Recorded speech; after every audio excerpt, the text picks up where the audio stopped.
आज या ठिकाणी डम्पिंग ग्राउंड जो आपला आतकोलीला सुरू आहे, 8-10 गावं या ठिकाणी बाधित होतात आणि त्यांना गाव सोडून जाण्याची वेळ आलेली आहे। या ठिकाणी आम्हीसुद्धा मूल शेतकरी आहोत आणि ही भूमिका आम्ही मांडलेली आहे। मुळात ही जी मीटिंग होती ही बेकायदेशीर होती, पहिले आम्ही जाहीर करतो। का बेकायदेशीर होती तर डम्पिंग ग्राउंड हा कधी सुरू झालेला आहे आणि हे आता परमिशन यांच्याकडे मागतात ना, हे लोकांच्या सुनावणी घ्यायला येतात। त्याच्यावरून आजचा जो कार्यक्रम होता हा बेकायदेशीर होता। यांनी उलट त्या ठाणे महानगरपालिकेच्या आयुक्तावर आणि जे असतील काही जे अधिकारी त्यांच्यावर गुन्हा दाखल केला पाहिजे। दुसरा मुद्दा असा आहे का या परिसरातल्या ज्या जागा होत्या त्या गुरं चरण्यासाठी विश्रांतीसाठी त्याची नोंद आहे सातबाऱ्यावर आणि त्या जागा ज्या होत्या त्या संबंधित काही शेतकऱ्यांना लागून होत्या।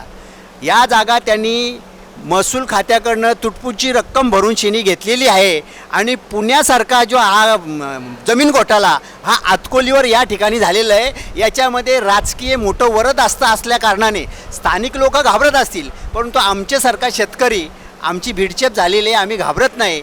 आमची या ठिकाणी जागा गेलेली आहे, जमीन त्या ठिकाणी आम्ही लावू शकत नाही, आमची मुलं बालं उघड्यावर पडणार आहेत। तर ठाणे महानगरपालिका आणि राज्य सरकार आपले पालकमंत्री असतील यांनी आमच्यावर मेहरबानी करून ही जी गावं आहेत ही ठाणे शहरामध्ये बसवावी, यांना सिडकोचा रेट द्यावा, प्रत्येक घरट्याला या ठिकाणी घरामध्ये दोन जणांना नोकरी द्यावी। ही भूमिका घेऊन हे सगळे गावचे गावं या ठिकाणी कचरा टाकण्यासाठी घ्यावीत, ही आमची भूमिका आहे। आणि ही भूमिका या ठिकाणी साकारण्यासाठी यांचे उद्योग जे आहेत हे उद्योग आम्हाला माहीत आहेत। पहिल्यांदा डम्पिंग ग्राउंड टाकला तर डम्पिंग ग्राउंड किती एकरामध्ये टाकला याचं त्या ठिकाणी नाही, फक्त जागा त्या ठिकाणी ॲक्वार्ड केली डम्पिंग ग्राउंडसाठी। मग ती 99 हेक्टर का याच्यामध्ये एवढी जागा लागणार आहेत? म्हणजे तुम्ही काय महाराष्ट्राचा कचरा टाकणार आहात का? ही मूळ मुद्दा आहे। आणि त्याच्यामध्ये 10 एकराचा जर तुम्ही डम्पिंग ग्राउंड या ठिकाणी जर टाकत असेल तर मग बाकीची जागा कोणासाठी, कोणाच्या घशात घालता? हा दुसरा मुद्दा आहे। आजची जी सभा झालेली आहे ही सभा फक्त या ठिकाणी गावकऱ्यांनी रेटा द्यावा आणि इथला डम्पिंग रद्द करायचा नाही। या ठिकाणी दुसरा झोन जो पडलेला आहे MRDC या ठिकाणी प्रकल्प यांचे जाणावे आणि ही जमीन गुलगुत करावी असा आमचा आरोप आहे। ते होता कामा नये। सदरची जमीन ही सरकारने ज्या ग्रामपंचायतीच्या नोंदी आहेत त्यांना परत द्यावी।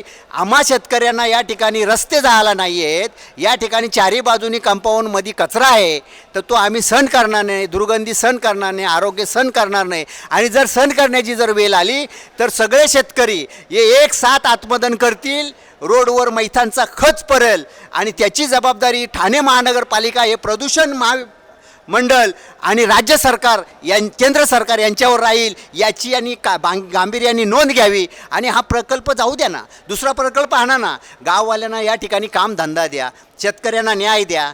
ही भूमिका टाकून तुम्ही एक वाद आहे तो वाद एवढा पेटवला आहे का या व्यासपीठावर आजी माजी मंत्र्यापासून सगळे येऊन बसले, पण आज या ठिकाणी तिथं कोणच बोलत नाही का?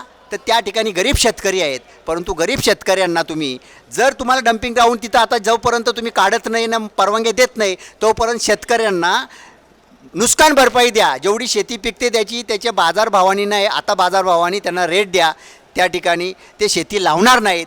आणि पर्यायाने तुम्हाला जर या डम्पिंग ग्राउंड जर करायचं असेल तर या सगळ्या गावांचा पुनर्वसन तुम्ही ठाणे शहरामध्ये करा आणि सिडकोचा जमिनीला भाव द्या, नोकरी द्या, याच आमच्या मागण्या आहेत।